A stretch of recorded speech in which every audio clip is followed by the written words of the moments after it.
Welcome to the show, Alison. So cool to have you here. Hey, Helen, it's great to be with you. Now, you and I met at the Kayama Wellness Base Camp, where I pretty much met about 10 new best friends, which is such a cool weekend. So much fun, so much fun. And you very kindly accepted my invitation to be on the show. So before we get into all of the juicy questions about Alison Bell and your story and the Broth of Life story, I'd like to start with what you've had for breakfast. Yeah, I was going to lie, but I'll be absolutely truthful. Today, I've had coffee.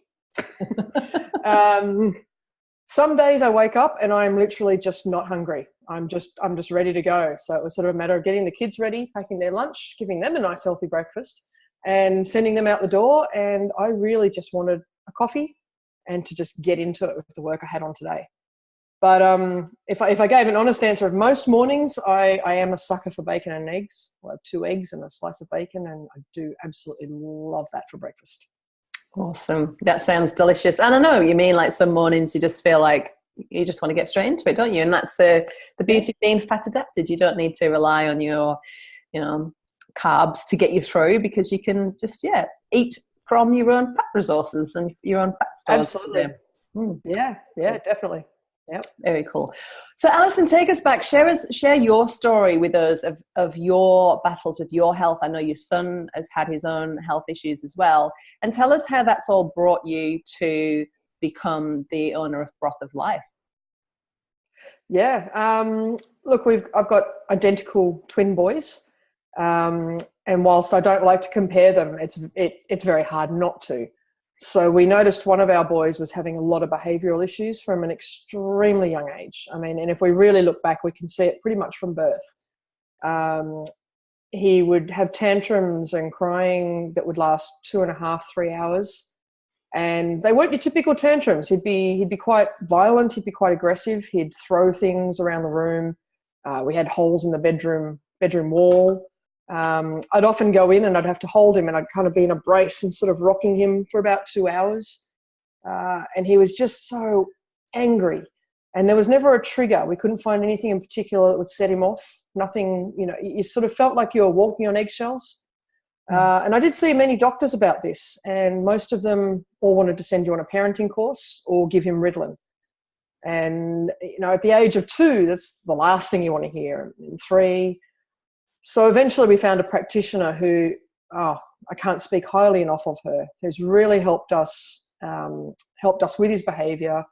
We really thought there was not a chance he was going to be going to mainstream school. And I'm happy to say right now he's thriving, and he's in, year 3, and he's going great. And that's something we never thought we'd see. So it is very exciting to see the change that you can make without medication. That's just incredible. I think yeah, it's just so incredible. Has its place. Yeah, it absolutely does. But I love the way that you rejected the conventional advice and said, you know what, actually, I'm not ready to put my kid on prescription drugs, and I'm actually quite a good parent. I've got very good parenting skills. Look, I learned a lot in those courses. I've got to say, I did learn a lot. But when you see it working on one child and not another, there's more to it. There's something else going on. Yeah, absolutely. Yeah. So tell us what yourself and your practitioner did to take your son from having those 2-hour tantrums where you had to hold him to now being thriving in mainstream school. I mean, it's almost a miracle, isn't it? It's an incredible turnaround. At times, I think it is a miracle, and I'm very grateful, because clearly when I was really focusing on his health, my health declined, because everything was just going into him. But the first thing, we thought we were eating quite well, and I had been gluten-free for a good 15 years already. But realistically, he was getting a lot of carbs. He still had Vegemite. So what I thought was healthy was not. And I wasn't giving them a lot of packaged food, but the packaged food they were having, there's numbers, there's preservatives, there's additives, there's colours. So slowly, their diet changed dramatically, and I found myself in a situation where I was making everything from scratch. And initially that can be very overwhelming. It's a hard thing to start with when you think, right, I can't even buy a loaf of gluten-free bread at the shops. I need to make that from scratch as well. Every sort of snack, there's a limit to how much fruit you can give them too, because of the sugars. So even though it's natural sugar and it's a healthy sugar, this was still impacting him. So I had to find that perfect little balance between, the proteins, the carbs, the sugars, and make sure everything really was cooked from home. So I knew exactly what he was getting in his foods. So it was certainly a steep learning curve and very challenging when you're trying to work and be a mother and actually cater to his tantrums as well. Yeah, wow. Wow. Yeah, Hats off to you. It's incredible, Alison. So how would you describe his diet now? I mean, you've already said that, you cut out a lot of carbs. He just has a certain amount of fruit. But could you talk us through a typical day of what he would eat now? Because I know that kind of information, people are like, what do you eat? What do you eat? So they can get some ideas of, what might work for their kids too. That would be great if you could share that. Yeah, look, admittedly, his breakfast is still a gluten-free toast that we make. And I tend to give him a homemade peanut butter with that. And once a week he gets to have honey because he just loves honey, but he can start bouncing off the walls a little bit. Or often we also supplement with some organic baked beans, or I make some baked beans at home with, additional mince, so there's some protein in there. And I know exactly what the ingredients are when I make the baked beans myself. And that's all done in the Thermomix, which makes life a lot easier. Lunchbox, we always get lots of comments from the mums at schools that how did you get your child to eat that at lunch? And we've got a little bento box style thing, and there's always 1 carrot in there, maybe half a dozen grapes and some strawberries, an apple, rice crackers, and usually whatever's left over from dinner. So there might be a sausage in there might be a rissole that I've made, some chicken kebab pieces. So a protein that can be had nice and cold and still taste good cold. Yeah. And they seem to love that. When they come home from school, because they're boys, they're typically starving. They are eating me out of house and home. So I'll let them air pop their own popcorn some days. Otherwise, it's just more fruit. Again, another dose of protein. Some days they get cheese, but try to avoid that as much as we can. But again, they quite like it, so it can be challenging. And dinner, that's varied. It's always something that's meat and 3 veg, which sounds very boring. But there is so much you can do with meat and 3 veg. It can be in a stir fry. We use tamari, not soy sauce, to keep it gluten-free and to keep away from the soybeans. There's so many ways you can vary dinner. And there's a lot of fabulous cookbooks out there that help you with that transition to cooking with whole foods and being aware of what you're using. Absolutely. So while you were putting all of your love and attention and energy into, bringing your son back and, helping him reclaim his health and turn his life completely, do a full 180, what happened to you? I'm a type A personality. I'm a doer, I'm a goer. I'm always going hard at things and achieving. So previously I was a professional athlete. So I know how hard you can push your body, and any time that I saw myself feeling tired or not coping, I go, oh, geez, stop being lazy, Alison. You need to do more, you're being too lazy. So I went a bit too hard, and over time I've come down with 4 autoimmune diseases. And I won't say it's from complete neglect, it's from a lack of awareness. The diet, again, it changed with my son, and that definitely helped. As I said, I was already gluten-free, so I was already, reasonably aware of the food I was putting into my body. But yeah, I was absolutely abusing myself. I was working way too hard from sun up to sundown, and then putting way too much into him and not taking the time out for self-care and self-love, which is just so important, because if you haven't taken care of yourself, you cannot take care of your family. And that was a hard lesson to learn, because I was always putting everyone else first and not finding the time for myself. And then when I did have time for myself, I didn't have any energy to enjoy that time. It was, oh my goodness, I'm just going to lie down. Yeah, wow. So it's been a long journey back to health, and it's still a work in progress. But again, happy to say I've gone from 4 autoimmune diseases to 1. So whoa, getting there, amazing. Absolutely getting there. That's amazing. I'm really happy with that. Really cool. And I think, like you say, you can do a lot with food, and I definitely think that's the first starting point for everything. But this self-love thing, and let's just hover a little bit on this one, this self-love and this self-care thing.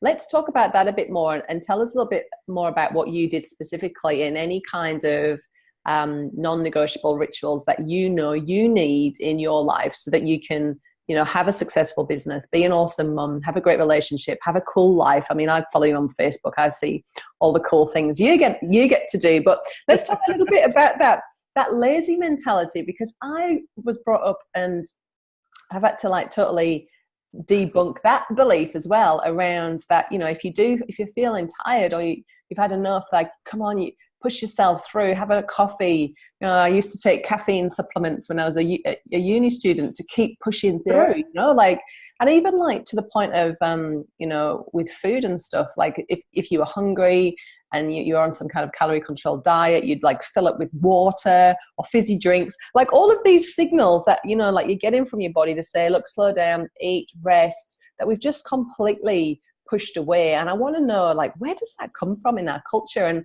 I think we've all got some of that, but I'd love to hear how Alison Bell has debunked that myth for herself and gone on to, create a lot more self-love and self-care. Look, I think I did hit a breaking point. It was a time when I was working part-time with local government, and I was also working in Broth of Life. And I was looking after Jasper while he was going through his challenges. And I found myself, we'd start our day at 5 a.m. and I'd finish my day at 11 p.m. And I found myself one night, I just collapsed to the kitchen floor and I literally just could not get up. The next day, the boys had a party. I went into the bathtub. I shaved my legs. I couldn't get out of the bathtub. And you just hit that point where you don't realize that your body can shut down that much. So it did take a breaking point. And I realized that all I was doing was beating myself up. So when I couldn't do things, I would just get angry at myself and push harder and push harder and push harder. So how did I debunk it? Well, my body made me stop. It forced me. It gave me lots of signals along the way and I did not pay any attention to those. So I waited till the Mack truck hit me across the face and I was on the floor, literally just crying and crawling along the floor to get to the bed. And that's when I realized, it was even at a point where I was paying a lot of money for Jasper's treatment with a doctor. And that same doctor had said to me, when you're ready, you need to come and see me yourself. So she could already see this happening. And I'm like, no, I'm fine. And I went, I can't afford to see her.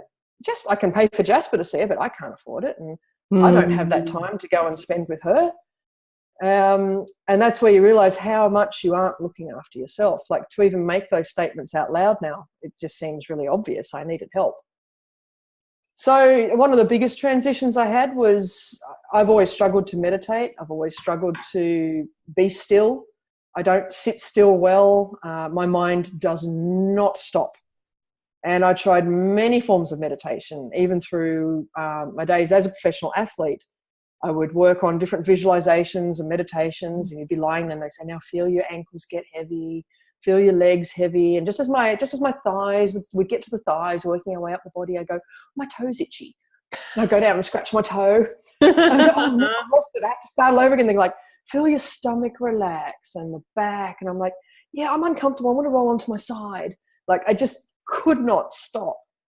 And I was fortunate enough to come across transcendental meditation. And that was my turning point. That was when I really found a way to stop.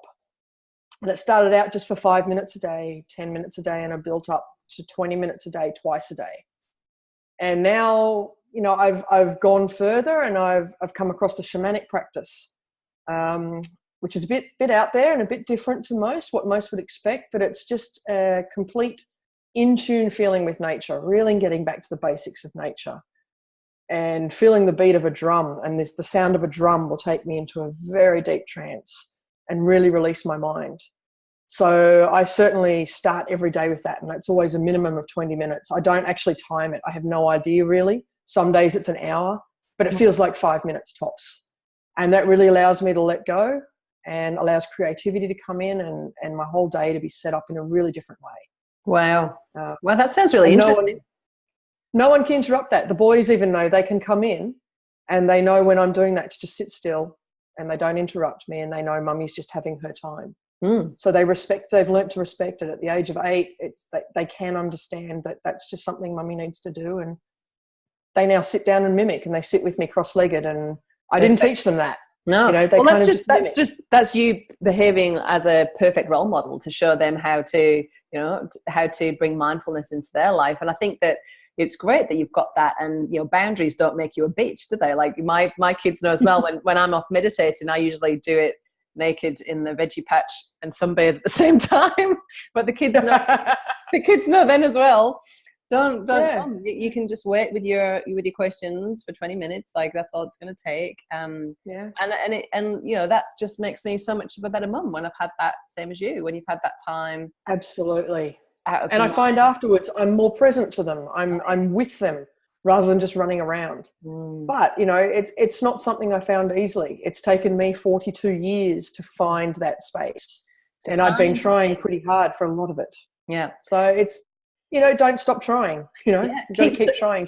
That's right. So if straightforward meditation isn't for you, like what Alison's saying, if you've tried that and it's not for you, then go and keep looking. Don't just rule out the whole category of meditation and delete altogether, because there will be something within that what would you call it, tool that will be something good for you. So transcendental meditation, isn't that the one where you get like a mantra and you repeat the mantra over and over again? Okay. Yes. So that's that's the one. Yeah. So whenever a thought came into my head, you just kind of say this mantra over and the thoughts disappear for a while. And then you go, oh, wow, I've got it. My head's empty. I just ruined it. Yeah. I am that person still. Every now and then you go, oh, there it is. I've just had a thought. But you observing, like for you just to observe, yes. Oh, look, I've been there. And then, oh, no, I've thought another thought. It just shows that, you are the observer. You are not your thoughts, and they're always there. We can never stop them, but it's just a case of not getting attached to them, is it? And going down that. Absolutely. Bringing yourself back, kind of crowding them out with your positive your mantra or a positive affirmation, whatever you want to use. So tell me a little bit more about shamanism. Like, I don't know much about that. Shamanism 101. Shamanism 101. It is the oldest form of spirituality known to mankind. So if you look into the ancient tribes, you can find so it's like the witch doctor in Africa. Or they are called the shaman when you go to Peru and along the Amazon. If you look into the Aboriginal culture, it's the dream time. Mm-hmm. So it's always the healer, and they'll take you into a transcendental place. It's like a dreamlike state. I like to think of it as lucid dreaming. And you'll go on a journey, and there's someone there to guide you and take you through. So for me, it's definitely the drum. The drum takes me on a journey. I become at one with the drum, and it's like my heart beats with the drum. And I lose track of all time, all reality. And it's just a beautiful, beautiful sensation. And I've been very lucky to have a mentor that I've been working with for 12 months, teaching me the art of shamanism and how to share that with others. And it has been the most incredible experience, an incredible journey. And it's very hard to put into words. It's quite profound. But you definitely access a very different part of the brain. It's an extremely different part of the brain. And it's very similar to that point just before you fall asleep, where everything you're seeing is real, but you also know it's surreal. And you can certainly have some of the most creative thoughts at that time. And very inspiring, and you can feel your heart expand. You can feel at one with nature. You can feel the tree. You communicate with the life that's right in front of you.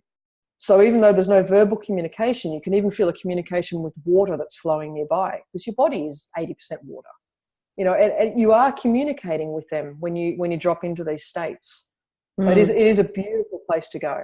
Yeah.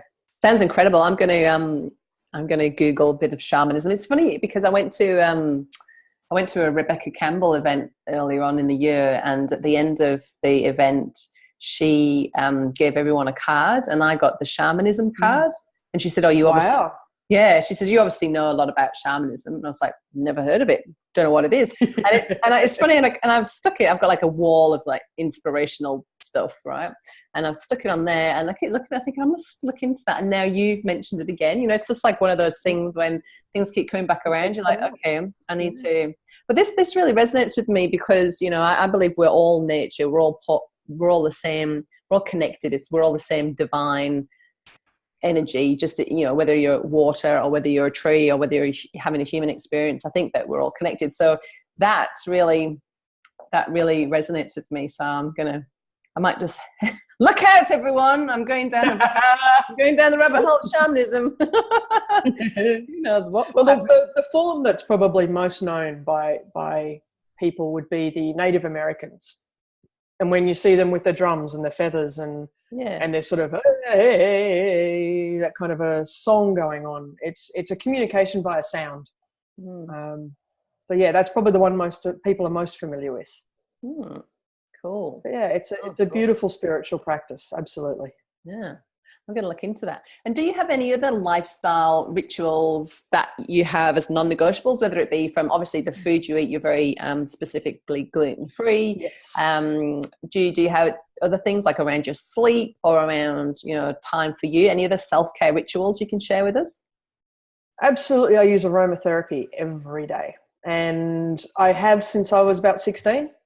I've probably let it go through my, you know, rebellious 20s, but it's certainly that's back in my life. So every night without fail, the diffuser goes on with a calming essential oil. And again, this is an area where you do need to be careful. And if you are ingesting them, make sure you're working with a licensed practitioner, because they can be dangerous if used the wrong way. But certainly with, you know, even when I'm working, I'll put on something for focus and clarity. And I mean, I absolutely love Kim Morrison's 28 oils. They resonate with me and they lift my vibrational energy at times. They can calm me down when I'm racing a bit too much. You can certainly change the mood in a room. But even examples like last night, my son had a sore tummy and he kept saying, oh, my tummy's just hurting, Mum. And it's just, okay. And I got the peppermint oil out and he put one drop on his tummy and rubbed it around in his stomach, and that nice soothing, cooling effect really helped him. He was able to go to sleep. Same thing if they've got cramps, we put magnesium oil onto their legs and rub that in. So there's ways around.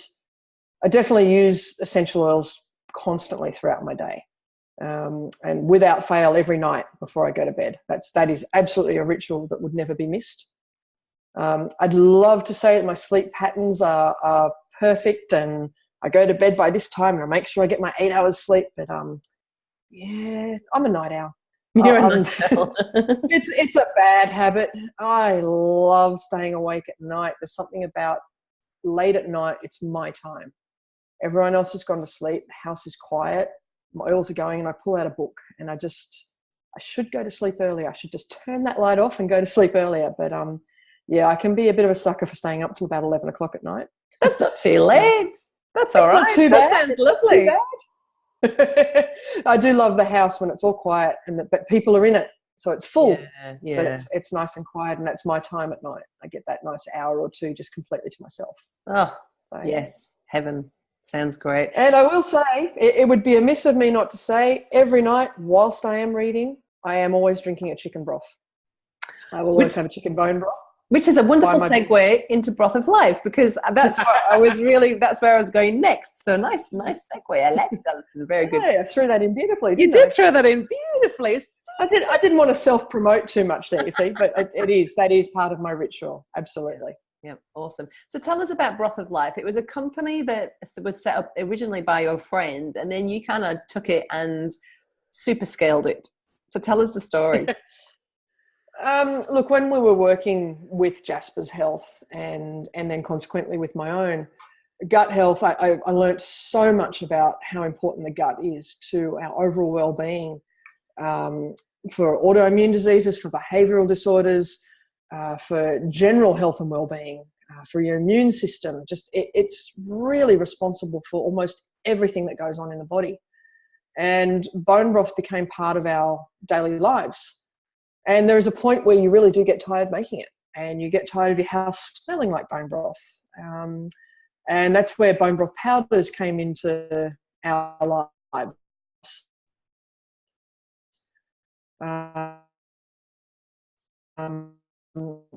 For the convenience and knowing exactly what is in it, that's so important. But age where he wanted to drink it, he was able to. Did we lose connection there? Just a little bit, but I think we're back. So let's keep going. Yep. He was able to sprinkle it on his food at mealtime like he did salt and pepper. So right now, a little jar sits on the table next to the salt and pepper. So no matter what he's eating, there's a teaspoon in there, on it goes on top of the meal, and he's getting his teaspoon a day of bone broth, which is equivalent to a cup a day, without having to drink it, which is just brilliant for kids. And for myself, as I said, I like to drink my chicken broth at night because it just calms me down and gets me ready for sleep. It's part of my ritual. But it's got something in it as well. I can't remember exactly what it is, but Mark Sisson, I can't remember, I should know what it is, but Mark Sisson swears by drinking the cup of bone broth before bed because it actually makes you sleepy. Yeah, it does absolutely soothes the nervous system and calms you down. Definitely. It's a lovely ritual to get into. I know there's a lot of talk about having a brothy, instead of your morning coffee. Yeah, I'm a sucker. I love my morning coffee. Me too. So I prefer to have my bone broth at night. That's just the way I operate. And every individual is different. What works for me doesn't necessarily work for the next person. And I think that's really important for everyone to find what works for them. Absolutely. I remember Pete Evans saying that wouldn't it be great if everyone swapped out coffee and had a brothy, and I tried that for a bit, but I just did get massive FOMO for my coffee, and I was like, nah, I've got to find another time in the day to get my broth in. But what I quite like to have a cup, usually like mid-morning, like now I've just had a cup of tea talking to you, but that's usually a great time for me to just heat up some broth and have it then. But you know what, like I make mine from scratch, and every time I go to get some, I've used it all. So to actually have powdered broth is fantastic. And I've bought a pressure cooker because I can't stand the smell of it when you're cooking it 3 days. So tell us a little bit about why it's essential to use organic bones when we're having bone broth, and why you use that in Broth of Life. Yeah, it's absolutely one of the things we will not ever compromise. And that's why we are certified organic, so that we can, it's guaranteed every ingredient we've got in there is organic.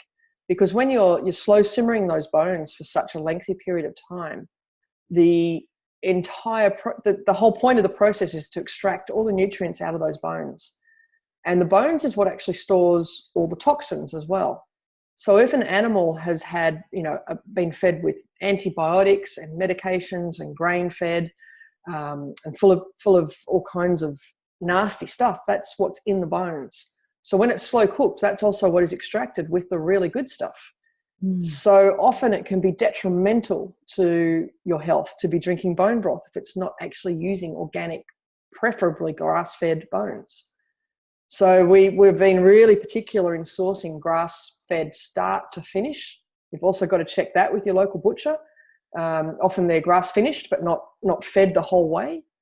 And the organic bones, it's don't compromise on that. I know it costs more and I know it's harder, but you're not worth absorbing the antibiotics and the toxins from those bones. It sort of contradicts what you're trying to achieve. Absolutely, and that's a bit of a truth bomb, really, that one, isn't it? Because I would have thought the toxins would have stayed in the meat and in the organs, eliminating organs, but in the bones themselves, that's a bit of a shit moment. And in the marrow, which I think if you're cooking bone broth, you're going to be including that marrow for sure. Yeah, absolutely. That's some great stuff in that marrow for you. So yeah. What I love about Broth of Life is that you've taken, like this lifestyle, like you said in the beginning, making everything from scratch it is so overwhelming. And it's not a case of saying to ourselves, come on, don't be lazy, you can do this, push on through. You really do need to outsource, to delegate jobs to people or companies who can do some of this for you, so that you're not spending like 10 hours a week or more in the kitchen, because you can only do that for a certain period of time before you will hit burnout yourself, right? So I love that you make having broth easy for people. So tell us about the product range that you've got and how would we use it? Yeah, for sure. We've got our dehydrated bone broth, and that one's my personal favorite, which you can, of course, rehydrate with boiling water and drink. Or, as I mentioned before, it goes extremely well sprinkled on food or used in cooking. I mean, you can put it in a smoothie and you won't know that there's a teaspoon of that powder in your smoothie. You're not going to taste bone broth. It's not like you have to have a liquid and put the bone broth liquid into your smoothie. So I find it extremely flexible, and it's brilliant for travel. So I can just throw it in I even put it in a little plastic Ziploc bag and take that with me whenever I go traveling. So we've also released a new product, and it's done in a slightly different way, but it's a fully dissolving bone broth powder. So, and we've also flavor boosted it. We've added some extra ingredients to make it a bit more flavorsome and a bit more like your mainstream products that you can find on the market. But guarantee you that there's nothing extra added in there. So I know there's a lot of products out there that are a lot cheaper than ours, and they have got fillers. And this is the one thing I hate about our labeling laws in Australia, is that if you've got less than, I think it's 2% or 5%, does not need to be on your label. And this is even in the organic industry as well. So I know a lot of them have actually added maltodextrin as a filler, which is a thickener and a flavor enhancer. And if you have a look at what that can do to your system, you're completely eliminating any benefit that bone broth might be having. You'll also find there's a lot of companies putting MSG in there, there's numbers in there, and they're not on the label. And it's incredibly frustrating. So I can promise you, even with this fully dissolving powder, we haven't done anything like that, because I ethically could just never do that. If I won't feed it to my family, knowing how sensitive my son is to foods and how much his behavior can change so quickly, it's well tested on him before it goes anywhere near the market. Yeah. So definitely it's still going to be giving you all the health benefits. That one is primarily a drinking broth, and Ada, my business partner, she absolutely prefers that one. So when people ask which one should I take, it really does become a personal preference of whether you really just want to be drinking it all the time, whether you like a saltier flavor or less salt, or we have kept salt to a minimum because you can always add extra. You can always add extra flavors, but we can't pull them out. We've also got a vegetable stock, and this was just me seeing a big hole in the market when I went to buy veggie stock cubes. I wanted to do something fast and easy. So many of them had all the extra numbers in it and all the preservatives and additives. And I thought, it really should just be vegetables, oil, and salt. It's not hard. It's not rocket science. The salt is the preservative. And, as you know, stock is extremely different to broth. Stock is all about the flavor. There's nothing particularly healing about stock. It's cooked very quickly for a short period of time. And that's where it gets a big flavor hit. So if I'm making a big soup for the family and I'm looking at 5 to 10 litres, I'll tend to put half stock, half broth. And that way I know I'm getting a gut healing soup, but it's still got big bang flavour in it from the vegetable stock. One more product that I absolutely must mention is our chicken salt. So I don't know about everyone else, but I used to love as a kid the fish and chips that was wrapped in newspaper, and you'd get this fluoro yellow chicken salt all over your hot chips. Definitely nothing particularly good about that salt, but I loved it, and I've missed that flavour. So it took us a while, but we found the balance between using some Himalayan rock salt and adding our chicken bone broth. And I tell you, it just tastes like chicken salt. It's got people say, it tastes like real chicken. I'm like, yeah, funny that. It should. It is. And I think that's the chicken salt's a real Aussie thing, because we don't have that in the UK. And but I remember having it when I came to Australia, but I also remember kind of like my whole body swelling up after having it. I don't know if it was water retention or it was MSG in it or something, but I remember just thinking, and being just really thirsty. I just think, that's not for me. But I'd love to try your one. That sounds really, really good. And I love the tip of sprinkling the broth like salt and pepper. I think that's genius, because I know there's no way my kids, if I make a soup, they'll get some broth into them, or if there's some broth in some sauce or something, but you don't have that every day. So if they can sprinkle that on, then that's genius. And I also like the tip about being able to use the broth straight into a smoothie. So it's almost like you can just use it like you would use a normal protein or a collagen powder. You'd use it just like that. Absolutely. Wow. Absolutely. It is limitless what you can do with it. We have put together a cookbook to try and help people understand the extreme variety. I mean, in this cookbook, we've got, caramel slice in there. You can put it in the base and you won't taste it. You're not going to be tasting broth. You're not going to be tasting something savory. It really does work. Same with a little lemon meringue pie. These are things that you wouldn't think of. They're healthy treats, with a big nutrient boost. as well as your typical, your stews and your soups and your curries. But, there's so much versatility. You can really add a teaspoon of that broth to anything, absolutely anything that you're cooking, and it won't be noticeable. That's best amazing. way to get it into the kids' It diet. is the best way to get it in. And, with your caramel slice, like, that is my favorite thing ever. Ever since I was a kid. So you must be onto something there. I could get that into my caramel slice. Absolutely. You bet you can. Yeah, for sure. Absolutely. So how much of Broth of Life, how much should we be shooting for a day? Is it like 1 cup a day, or like, I know some people do like 8 cups a day if they're on a big healing protocol, but what would you say, is there a normal amount for normal people, or is it really individual? Look, we recommend 1 teaspoon a day, which is in 100 mils of boiling water. So that's just half a cup, like, half a mug. I tend to have 1 mug a day. I'm in maintenance now, and now I just enjoy it, and it's become a ritual. But, when I started out, when I had my autoimmune was at its worst and my gut health was so poor, I couldn't even drink a thimble of bone broth. It would send me running to the bathroom. It would just, my gut was that bad. I couldn't have any ferments. I couldn't have any cultured foods. A kombucha. Oh, geez, it was a hot day and I had a whole glass of kombucha. I was gone for like 5 hours, lying down, fetal, really sick. Oh, God. So there are some people that have extremely compromised systems. And when you're in that state, I've found that what seems to be tolerable is 1/4 teaspoon in dry powder form, just straight in the mouth. Just eat it straight off the spoon. And it's not unpleasant like that, I promise you. I've tried it. It's yummy. It is. It's just like really. Yeah.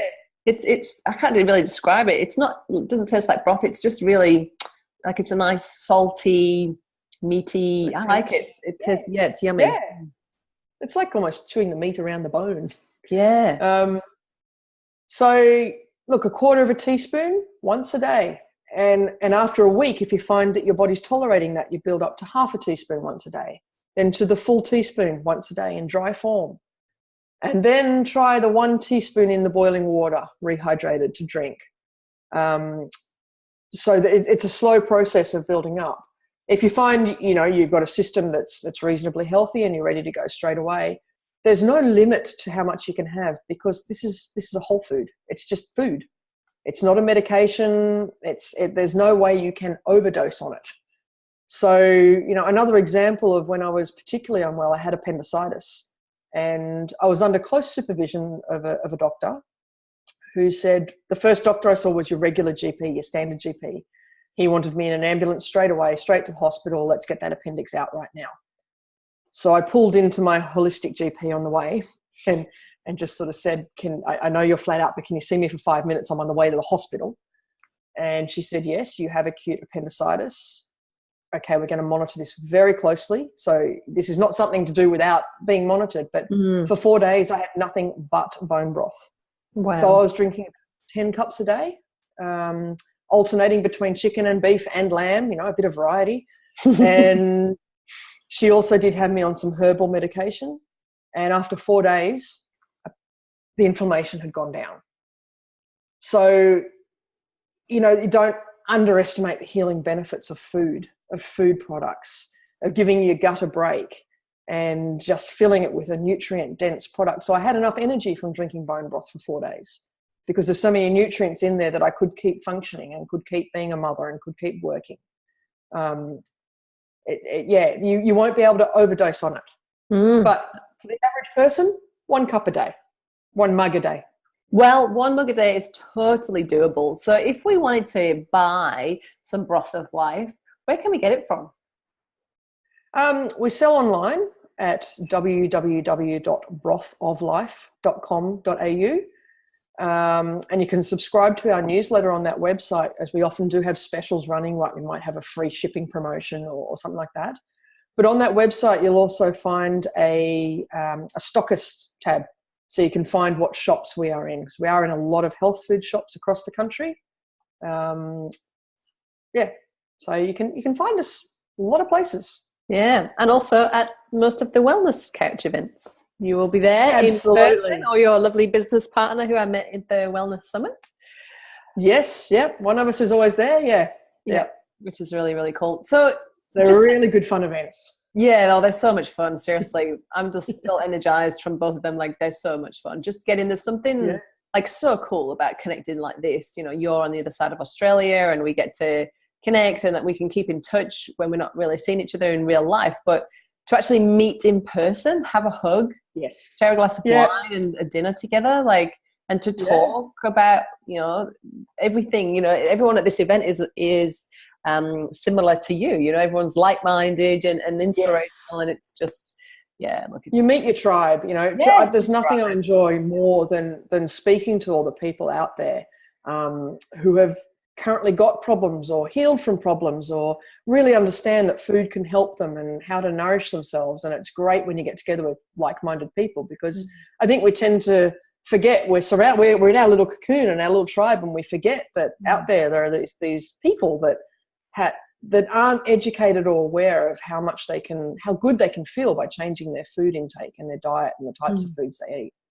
So it's really cool to be amongst that many people that are thinking the same way. Yeah, absolutely agree. So just wrapping up with a couple of quick fire questions now, Alison. So I've loved your story of how you have transformed the health of not just you, but also of your son Jasper, just with real food and obviously some herbal and supplements from your naturopath as well, and obviously under the guidance of a functional practitioner. But I'd love to know, you did mention at the beginning you used to have 4 autoimmune conditions. Now you just have 1. Which ones have you knocked off? Knocked off lupus, fibromyalgia, and chronic fatigue syndrome. Wow. So the one just still hanging around is Hashimoto's, which is the thyroid underfunctioning.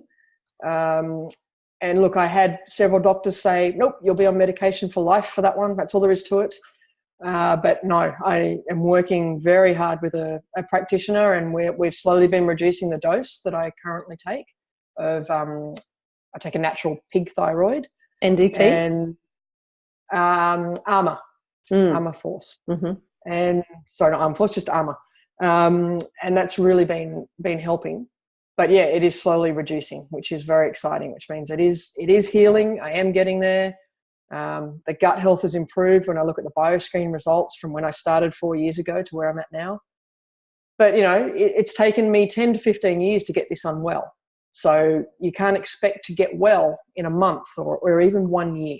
It is a slow process, unfortunately, which is hard for someone like me who likes to go, go, go, go. Yeah, no, me too. But I think that the good thing about it is that you do see, you do get some fast results, you know, that gives you that satisfaction, and that inspiration to keep on going. But I personally think that this is a journey we're on for the rest of our lives. You know, eating this way, living this way. Obviously, you want to get rid of the medications in your case, which is a great goal to have. But this is it. This is it for life. It's not we get to, right, I'm healthy, my bioscreen's awesome, amazing diversity. Let's go back to gluten. No. No. Not gonna happen. No. And it's constant. It's not even just food. It's emotional, it's spiritual, it's physical, it's food, it's all of it. It's your entire lifestyle. All of it needs to be addressed to find that true health to move forward. Absolutely, I agree. So my final question today, and I think we've already covered a couple of these, so we might have given a little bit of a spoiler, but what is Alison Bell's opinion on the 3 grey area foods of wine, coffee, and chocolate? Yes, yes, and yes. You're my kind of girl. That's it. Coffee's a non-negotiable for me. That absolutely is happening. 1 cup a day. On a bad day, 3 maximum. But we're talking a really bad day there.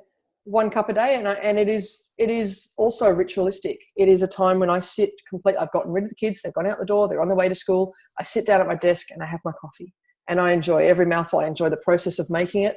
I use organic beans. I grind it myself. So we're not talking an espresso instant coffee here. We're talking about a really good, beautiful coffee, and it's the entire process that I love. It's not even just the drinking of it. Chocolate. Absolutely must be dark chocolate. It must be a good quality chocolate. 70% cacao chocolate. So we're not talking Cadbury's. If I'm going to go down the bad, naughty path, it might be Lindt on occasion. But I've got to say Loving Earth is one of my favourite brands out there. 70% dark. And as for wine, Yes. Red, white, both. I think there's something to having children. I never used to drink a great deal before I had children, but I've got to say, above wine, I'm sorry, wine will get ditched for whiskey, a single malt You're whiskey. a whiskey girl, aren't you? Single malt whiskey. Yeah. Yeah, and I would choose that over a wine any day. And again, all in moderation. I think everything can be taken within moderation. If you've got a good quality, you know, again, the wines I get are organic. I tend to react to the nitrates and the sulfurs in a lot of wines and the additives that they can put in, which is why I tend to stick more with the whiskey. You know, it's pure form. It is cleaner. Yeah. So awesome. yes, and yes. Yes, and yes. Yes, I like that. You still need to have balance in life and fun in life. They are important. You can't be obsessive. And I was just talking to Primalist Kirsty actually yesterday. She's doing really well on her. She's trialing keto, and it's all going really, really good. Oh, the dog wants to talk to us as well. Yes, someone at the front door. Okay, cool. And she was just saying if she makes it too strict, then it's just like asking to just, you know, pig out and just go crazy. You've got to have something in it that makes it feel like you're not missing out, because humans just don't do deprivation very well at all. So on that note, thank you very much, Alison Bell. You can find all of the Broth of Life products at www.brothoflife.com.au. Thanks for being such an awesome guest, Alison, and I look forward to seeing you in person again soon. Absolutely. Thank you, Helen.